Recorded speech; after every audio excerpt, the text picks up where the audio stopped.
I says, free from what?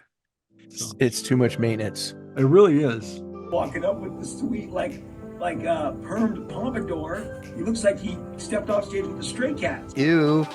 My hands smell of real bodega tacos and lime juice. Oh, that's fantastic. You gotta be kidding me. You got us 18 tacos and 2 helpings of guacamole. Top man.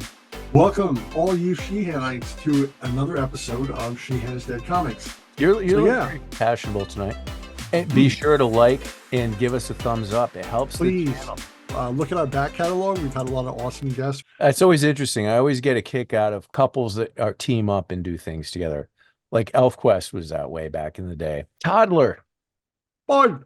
Oh, Bud. Bud. Tell me, would you rather be in the upper deck or what? I saw on Twitter it was for wrestling. It was AEW Upper Deck. Uh-huh. It was like the middle of the night the other night, and I wanted to send it to you. Be like, why sit in the upper deck when you could be in the front row?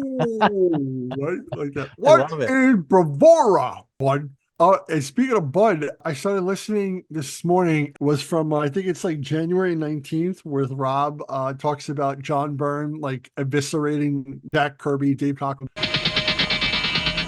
And I think he called him like a professional arguer or something like that, like someone Byrne. who really someone who just really loves to stir it up. Well, I think in other casts too, hasn't he called him like a curmudgeon?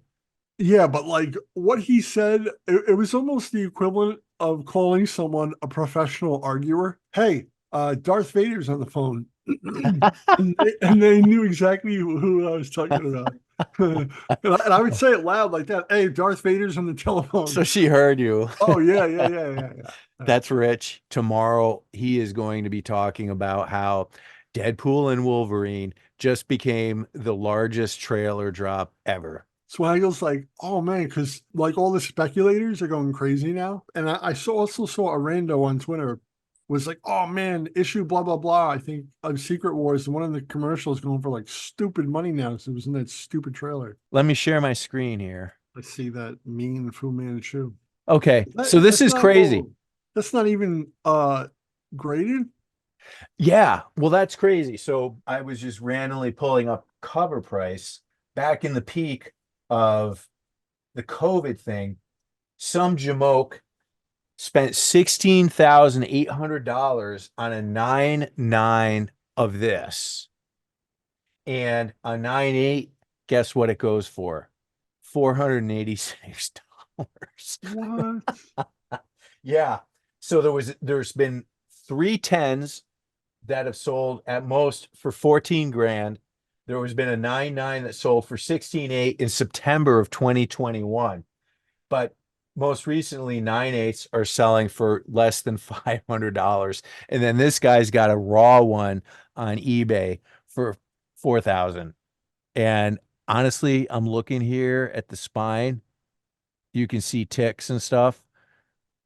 There's no way that's like, I mean, it may be a 9.8, a 9.6. I mean, look at this. We got a rub there, right? And it's not even even. See how it's kind of like off? So it's just like stupid. See that? That's going to keep you from a 9.8 probably. Certainly not a 9.9. You know, the that's not even in the 8s, dude. The thing's You don't probably think like so? a 6.5, 7. Really? You think? Yeah, just offhand. $4 grand. He's just hoping.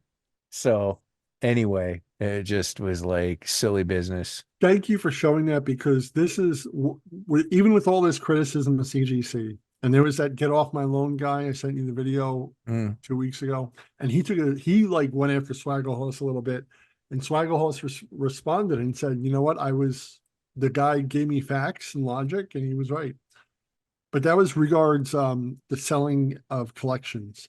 However, this is why I still go for graded, because if I'm gonna buy a comic for $4 grand, I'm not buying a raw comic. Like back in the day before CGC and the whole grading thing, you would have to. That was your only avenue. Like the guy selling for $4 grand, I want it. You're gonna swing, right? Whereas at least with grading, you have a guaranteed great. And like it's more peace of mind because the guy for Haven for Heroes also said CG, because obviously he's not a fan of CGC. He goes, this comic here in this encapsulation of CGC, you see the cover, but the inside might as well be all white pages because you're never going to read it.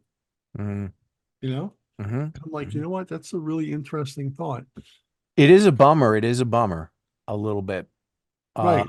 But that said, okay, so I've got maybe what, 12 or 14 slabs, not a lot. I'm not a big slab collector.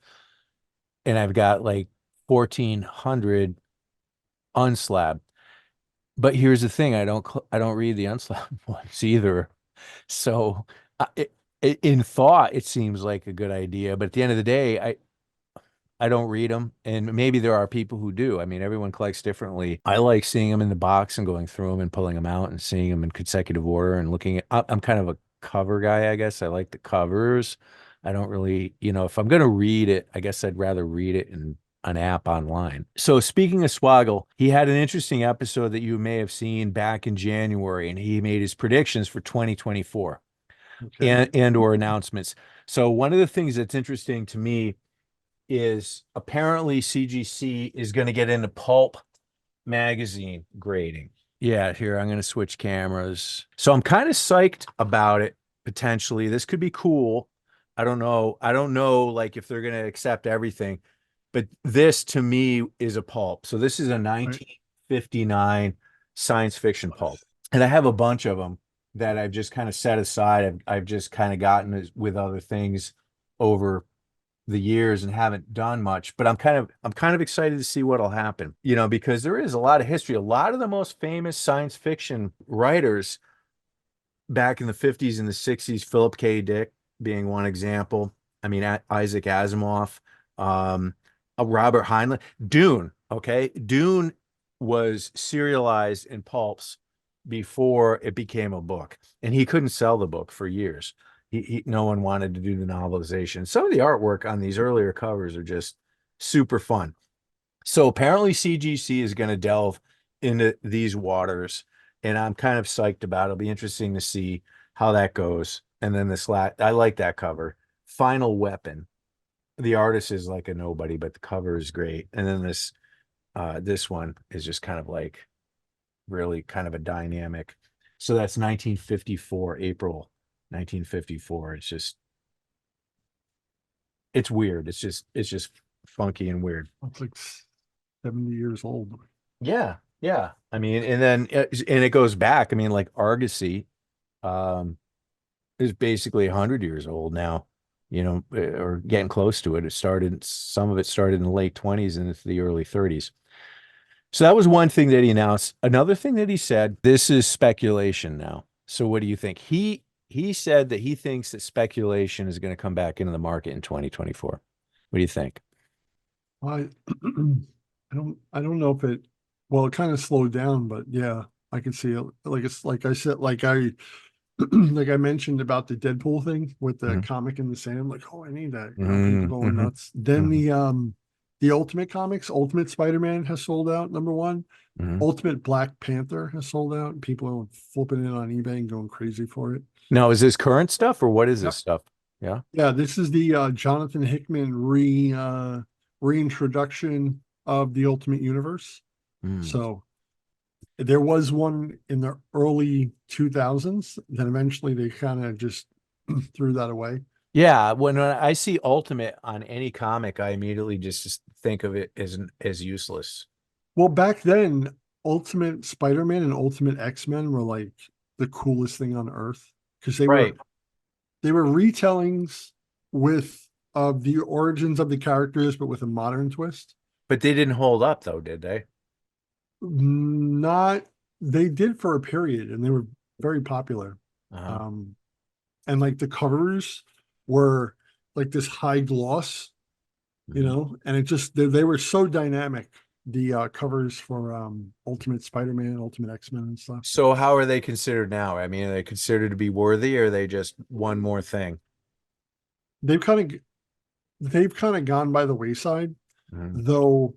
you know, for like the past 2 years, I've been watching this Ultimate Spider-Man #1 for like, I don't know, like $400 or something. But it's raw. It's not, it's graded, but it's not signed. But now with the new Ultimate Spider-Man, I'm, at least my intuition tells me that that's kind of been pushed. That's kind of like it has a place and it's still looked fond of, like the Ultimate Spider-Man #1, but it can't hold the candle to the new one at the moment. So just because the new one's all the hype. Okay. All right. But there's like a bunch of variant covers Okay. for the #1, you know, as they do nowadays. Whereas back then, I think there were maybe like two.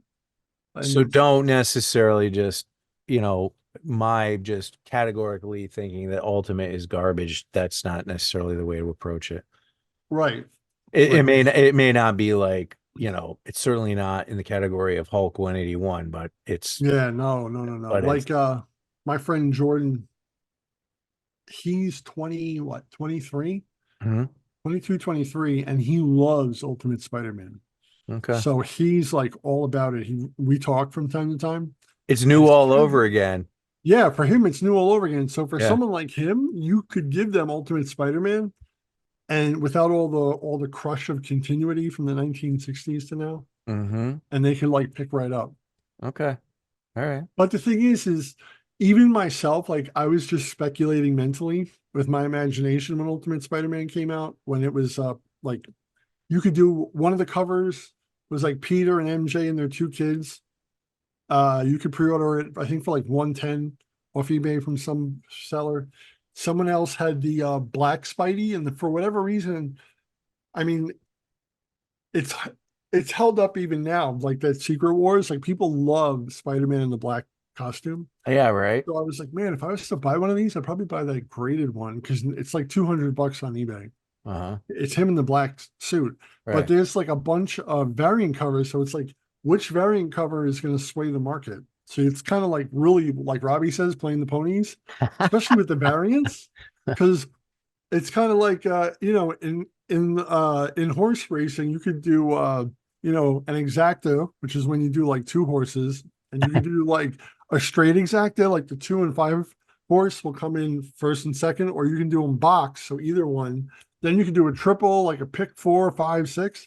But obviously your odds, decrease the higher you go. And But with trifecta. comics, I'm kind of like, all right, if I buy that variant cover by Chichetto, and then I buy this variant cover by this guy, and that one, and there's still like 7 others. So it's like, I hope I pick the right ones, because I'll be sick if I see the one that I didn't pick, but I could have picked, and it's like, $800. So Now that's interesting. I have zero like data on when they release a bunch of variants.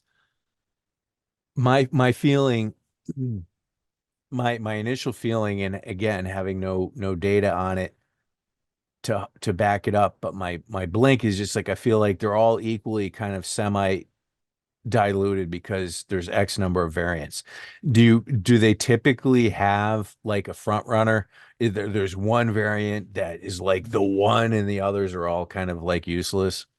well, the one is usually like you'll see retailers, they'll get retailer variants. So that's how like I think that's how that whole people got their hands on that, what was it, Ultimate Spider-Man, the Miles Morales one that sold for like 32,000 graded, because it's like one in, I don't know how many hundreds or thousands. Right. Like even Hush, when Hush came out, there was just the regular Hush Batman 608, the one cover, that was it, that Jim Lee drew. But then there was a variant cover that he did, which was a retailer exclusive, and that was selling for like thousands at the time. Might still be on eBay. But when there's like 6 or 8 or 12 or 54 variants, like, do any of those end up becoming like blast out ahead values? They do, but like for instance, DC Comics, there's a guy called I believe it's Francisco Mattina, Mattina. Okay. And he does these beautiful, like painted, very like dynamic covers. And usually kind of like Ross, kind of similar to Ross. But to me, better than Ross, like better Okay. than Ross. All right. And like some of his variants, people like go crazy for. You know, Interesting. it all depends. And also going back to the horse analogy, Mm. it also depends on the jockey too. You know, like if you see a jockey, who's, you know, known for like winning on a wet track, Mm. and he's got this particular horse that ran this much like the previous one, and blah, blah, blah, you know, and you're comparing them. Mm-hmm. Basically, the artist is like the jockey on the horse. Mm-hmm. But yeah, so it, like back in the day, oh my God, Jim Lee drew that cover. I got to get that, you know. Mm-hmm. So it all depends. Like the black Ultimate Spider-Man one right now. Mm-hmm. Like that was the one that I would buy if I had the money to like take a shot on which one would be the one. All right.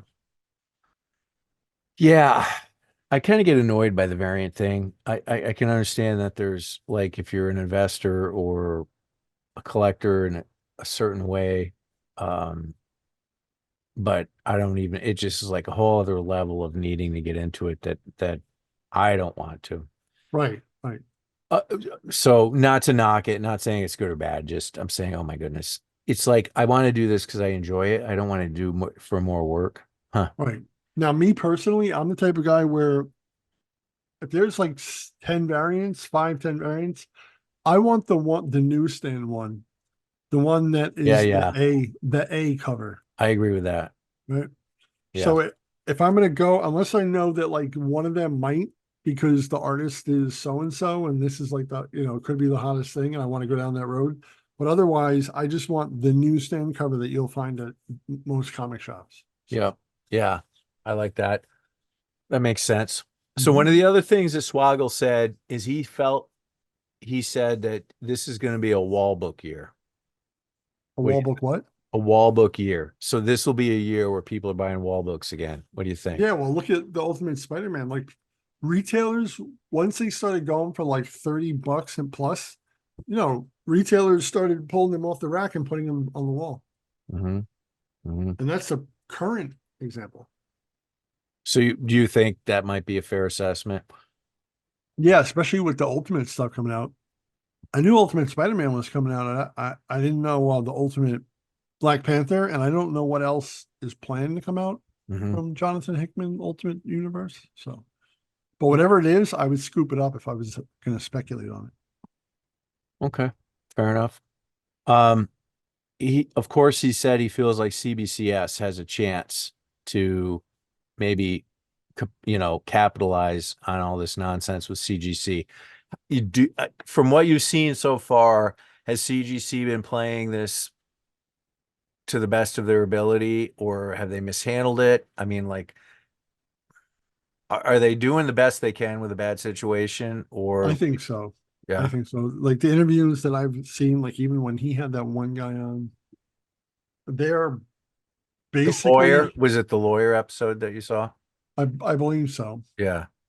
And you know, now they've got what, 2 lawsuits? The one against the person who was skimming with the you know, the Actually doing it.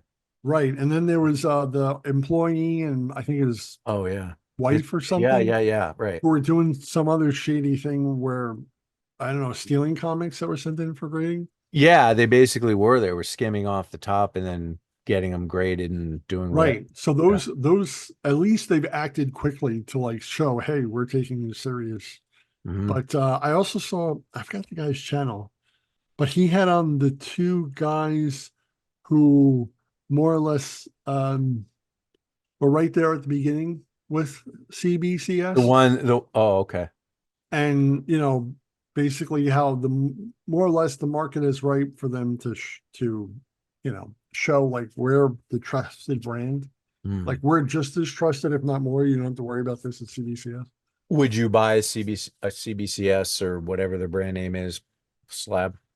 Personally, I would only buy CGC and then CBCS. I think CBCS is awesome. I think they're fine, Mhm. but just for the way we've been programmed, is CGC is like 1A and Mhm. CBCS is 1B, and I want the 1A. Mhm. Yeah, I don't know that I could bring myself to buy a CBCS. I mean, maybe if it was like a super high end issue, which is probably actually counter wrong, which is probably a mistake financially.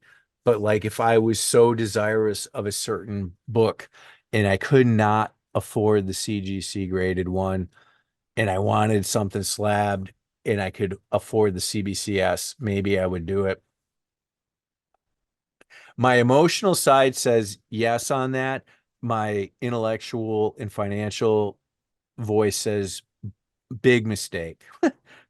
Because it's been proven out. I think Swaggle again has proven out, like showing pricing comparative, that CBCS just does not command the value that CGC does. You know, it's like oh, think of, I don't know, another 2 horse race, and the one horse that's in front is just so far ahead. Like Marvel and DC. Yeah, maybe that. Maybe it's just that simple. You know, I mean, I don't want to. DC does what DC does, and they do it well, and Marvel's different, but you know, unfortunately, they're in the same pool. I mean, unfortunately for DC, but yeah, when DC's on their game, they do stuff that Marvel can never do. But unfortunately, it's not a fair game. You know, I think the grading thing is a little different. It's kind of, at the end of the day, it's kind of the same thing. So if you're not number one, then everyone else should just go home. But that's just me. If you're Uh, not first, you're last. yeah. Ricky Bobby. Um, Ricky Bobby. Let's see. What else do I have here? Is there anything else worth talking about? Uh, he said at the time, although I think he's pulled away from it because this was probably almost a month ago. He said he felt like the CGC scam, is going to extend the bear market. Any thoughts on that? I think it has. Um, I'm interested to see how the market responds to comics that dropped and then have started to come back up just a little bit. Well, You know, okay. It's interesting. So when we found out we needed to change gears for what we were going to do tonight, I did a little work, and I watched his January index drop, which came out about a week or so ago. And so here's the thing. The market is actually, it doesn't look like it's necessarily bottomed. And again, we're talking, so he does, for those of you who don't know, Swaggle does a month to month index where he takes the top 100 silver, top 100 bronze, top 100 copper. He combines the values of what they're selling for at that time together and makes an index price, and then he compares it over time. So where we're at for January of 2024, silver was up 9%, which is, that's fairly significant. I mean, if you were in the stock market and you had a 9% increase in a month, you know, you would be like taking a trip to wherever you wanted to go. Bronze was up 3%. And here's the thing that's interesting, copper still was down. Copper was down 7%. And copper is so much less valuable than silver or bronze. And so he kind of said in passing, he was saying copper if you're in this for investing, copper is likely not a place you should be buying, because it's just not. And I see two sides to it. I think if it was a long haul, copper eventually, gold is out of the question, right? I mean, he doesn't even index gold because it's just too expensive. Silver is the farthest he goes back, and then bronze. But at some point, if we're to continue doing this process, which you and I know this means nothing at the end of the day, but anyway, silver is going to get priced out too for the average person. So at some point, copper is going to become the new bronze. Any commentary on that? No, that's interesting. I kind of feel like I trust what he says. Like he's like Was analytic for sure, right? yeah, yeah. He like when I see him talk about something in regards to that, I take it to the bank because he just seems so well informed. So Yeah. So I mean, I feel like the speculator in me in the short term, copper doesn't seem like it's a good investment, but if you can pick up stuff on the lowest side of the downside of copper, and then of course, so so silver will go away, bronze becomes the new silver, copper becomes the new bronze, modern becomes the new copper. At some point, that's what'll happen. I don't know if it's going to take 5 years or 10 years. I'm not sure. But one of the other things he said that's interesting, which may accelerate those changes, is a lot more people came into the collecting in the last 4 or 5 years. And so the more collectors you have, the more upward pressure you have in prices, because granted, even though, Jim Lee sold 8 million-ish copies of X-Men #1, and that seems ridiculous. If 300,000 people want to buy them, then they have a certain value. But now if you have 700,000 people that want to buy them, that's going to alter the value of any of those books. I mean, who would have thought? I mean, back in the day in the late 70s, to think that a giant X-Men #1 was going to be worth tens of thousands of dollars, it would just seem ridiculous, but here we are. So here we are. here we are. When I was a kid at my local comic shop, I remember they showed my friend and I a X-Men #1, the original one. And I was like, yeah, this is like $3,000 right now. And I was like, whoa, $3,000. Blah, blah. Whereas if I could go back in a time machine, I would have bought that. So Right. You and who was the bad guy in Back to the Future, and he was cheating.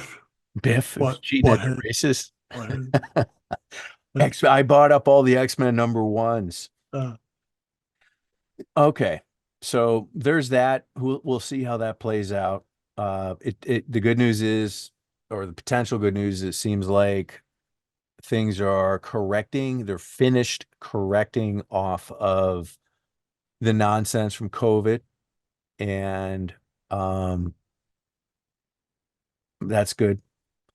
We talked about the Deadpool trailer already, and Robbie's going to need to give us you guys a lot of language about that. trailer seats. The last thing I have on my list, well, two. So Prime Video ads. I experienced that for the first time a few nights ago. How do you feel about that? I think it's stupid, but when I saw the actual ads, I think it only ate up like maybe 25 seconds or so. Didn't bum you out though? I mean, No, it didn't, because it was like when I first heard about it, I'm like, oh no, they're gonna do like YouTube used to do. You'd be like halfway through a video and it's like, oh, ad time, and it's like, but it's ads. right at the beginning of the episode. But I think it's stupid anyway, because why do you pay for Prime? And Amazon has enough money. What do they need more money for? I don't understand. Well, yeah. So there's a class action lawsuit that's Yeah, I saw that going into play because of that potentially. It's not so much. Do you pay monthly or annually? annually. Okay, so it's for people like you, and the rationale is you paid whenever you paid, whatever your date is. You paid up for a year, and you're supposed to be getting an ad-free service, and suddenly now it's not. And so you didn't get what you bought. And so that's the class action. So maybe you'll get a little payout. You'll get like a $4.39 payout. I'll tell you what, there was 12 years from now. There was I forgot who it was. Was it back in like 2017? I worked part-time in the evenings at I think it was a Rite Aid. There used to be a Rite Aid right here. Mm-hmm. And then last year I got something in the mail. There was a class action lawsuit over like time that was worked when it should have been lunchtime for everybody, blah blah blah. Mm-hmm. So I'm like, yeah, whatever. I think I just had to fill out my info and send it They back. give you like a to- card, right? Yeah. And you do And whatever. dude, like 3 or 4 months later, I got like a $600 check, and I was like, okay. Wow. Wow. That's unusual. The only time I've gotten a payout from a class action lawsuit, and I don't remember what it was, literally it was, I'm like, okay. And I fit in the class, the people who have been taken advantage of our class. And like I say, it was $16 or something. I mean, it was, like certainly not like winning the Powerball. Right? You're like, oh, Yeah. So anyway, but then I was looking at that and some of the history that was referenced in that article on the Prime thing. Basically, every year Amazon gets sued for some screwing the consumer activity. They're just like super predatorial because they're the biggest ape in the room, they're where not else you gonna go for your exactly. 2 day, toilet paper, or bounty, or candy, or comic? Exactly. They just put the screws to Mhm. the so the last thing I have is I've got a couple of comic book covers to look at. You Hey, want to do now. you want to do that? Sure. All right, let me switch cameras here. We don't want to stop video. We want to switch video. Okay. You see Indy there. Indy's helping be my co-host. I was wondering what that was. Now I see Indiana Jones. When the oh, what was it? Not the fifth one, the fourth one came out back in 2008. They released a bunch of toys. And this was one of the things that they dropped, even though this was from the first film. So it's Indy behind the truck. Here's the ark in the crate. There was a canopy here, which I've lost at Yeah. some point, sadly. But Indy's dragging behind on the rope as he's trying to get back to the ark. Wow, that's so cool. It That's is kind of so- fun. Yeah, he's Yeah. hanging on from the back. Yeah. Yeah. It's fun. That's So cute. I dug out my random long box, and these are the ones that I pulled out. Tales of the Legion of Superheroes. Yes. So this is February of 1986. Um, I don't really dig him so much, but the characters here, oh, and of course the camera doesn't want to, if I get any closer anyway. These characters are so like 80s and like John Byrne infused. I mean, this is good art. That's a little sketchy. It's not horrible. It's symmetric, but these characters here are like awesome for 1986, 1985. Uh-oh. What happened? Sorry, dude. Bear with me. You Okay, got, there we are. We're back. The- whenever I hear about it, them now seeing it, the Legion of Superheroes, I did not know. And another plug for observations, until Rob brought it up, that they were that popular back in the day. They were like DC. They never were to me either, but this was kind of like DC's X-Men, wasn't it? Yeah, they were crushing it. It was that, and then Teen Titans. Yep. And who is the big it was Cockrum actually. Wasn't Cockrum either working on this one or Teen Titans, and he wanted to introduce some of the X-Men characters. DC said no, and he went to Marvel. He went, as Robbie would say, went across the street and then introduced like Nightcrawler, Storm, and Right. Yeah. Cochran. Colossus or something. Yep. The Yeah. Legion of Superheroes. Yeah. Yeah. So that was kind of fun. I thought Mhm. that was fun. This next one, oh man, I may have shown this before, but I just eat this up. I love it. So this is 93, and it's just like so Image, all the Image guys, right? Jim Lee. It's just so like perfect 93 line work. Mhm. The light lines, heavy color, lots of like round and artist. Do you know this artist's name? Travis Charest. No. Yeah. Yeah, Robert. coming right at you on the cover too. Yeah, right. Like boom, right in your face. So the credits on the magazine are Mike Barr, Paul Pelletier, and Robert Campanella. Any of those ring a bell? Paul Pelletier is such an underrated artist. Yeah. So he did the internals apparently, but you know of him. Yeah, yeah, I've seen his work. Rings a bell. I think he did the one that really stands out to me from memory is some of the work he did, I believe, for Green Lantern in Mhm. recent years. Mm-hmm. And just like, wow, this art's really good. And the guys on Dollar Bin Bandits, they interviewed him, and I Oh yeah. listened to some of that. Yeah, he Uh-huh. seems like a cool guy. Is he an old man now? Probably. No, he's actually, I'd say he's probably in his 50s. Okay. Well, an old man like me then. But it, It but this fits. this is Yeah. totally like this school of Jim Lee, is it not? Oh, definitely. It's Yeah. like I want to draw this. I want to do my best Jim Lee imitation on the Outsiders, and here it goes. Mm-hmm. Mm-hmm. So I was eating that up. I was digging that. And now this one I thought you might get a kick out of, but if you don't, that's fine too. But I thought it was kind of a Wayface. Ah. so The Dark Knight, New 52, Yeah, New 52 for sure. 23.3.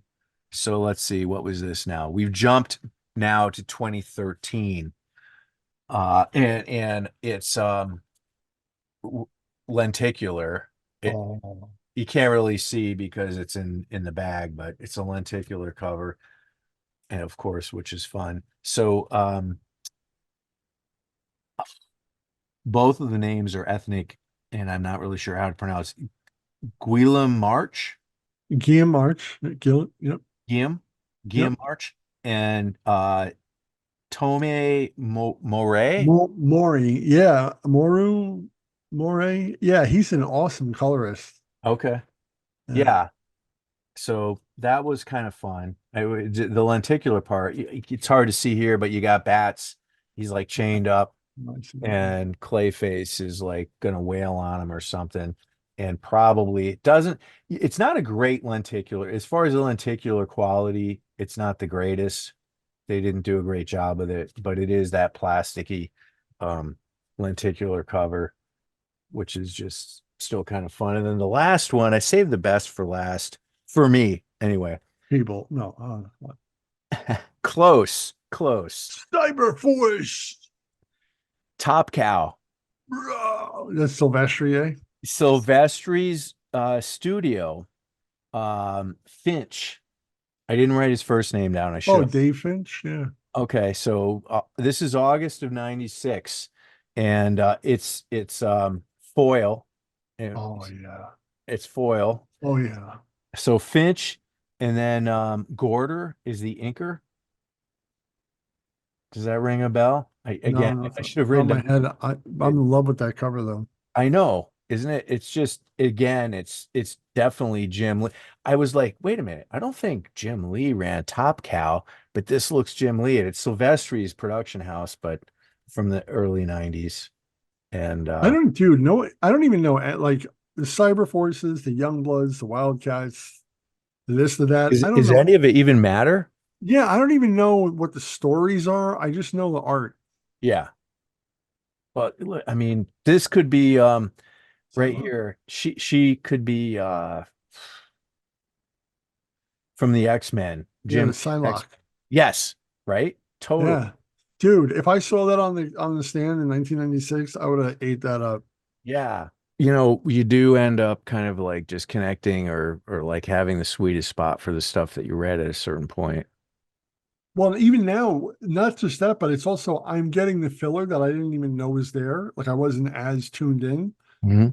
like I wasn't like, oh, I need to buy, this one, the Shadow of the Bat, because it's like you're getting everything. Because would I would collect like the Batman Knights Quest Batman and some Detective Comics, whereas this is like all that plus Shadow of the Bat, Catwoman tie-ins. It's just like everything. It's a big fat book. That's And then cool. there's still volume 3. Yeah, so you got something to look forward to, which is even better. Oh yeah, and I've read the story, but it was like the trade paperback. It was very straightforward, whereas this one's a thicker book, so it's got like a full Monty. Nice. I'm rereading Batman Rebirth by Tom King. This is exciting because it's just like a wave of memories and how wonderful Rebirth was. And this obviously the trade dress, because what kind of a monster reads with the trade dress on? I used to never take my trade dress off. I would just hold it there. And as the book scooted down or up, I would just like adjust it as I'm reading. But then I saw the Uncanny Omar on Near Mint Condition. He said it, he said, what kind of monster reads with the the dust jacket on? And I'm like, whoa, that's such a great idea. So now I take the dust jackets off of obviously the deluxe or the regular hardcovers. And then obviously when I'm done, I put them back in. And then the same thing with my omnibuses. I take the trade dress off. You're talking about the dust wrapper? Yeah. So Okay. I would hold it there, but then I saw Omar, he always takes the trade dress off to show what's on the actual book.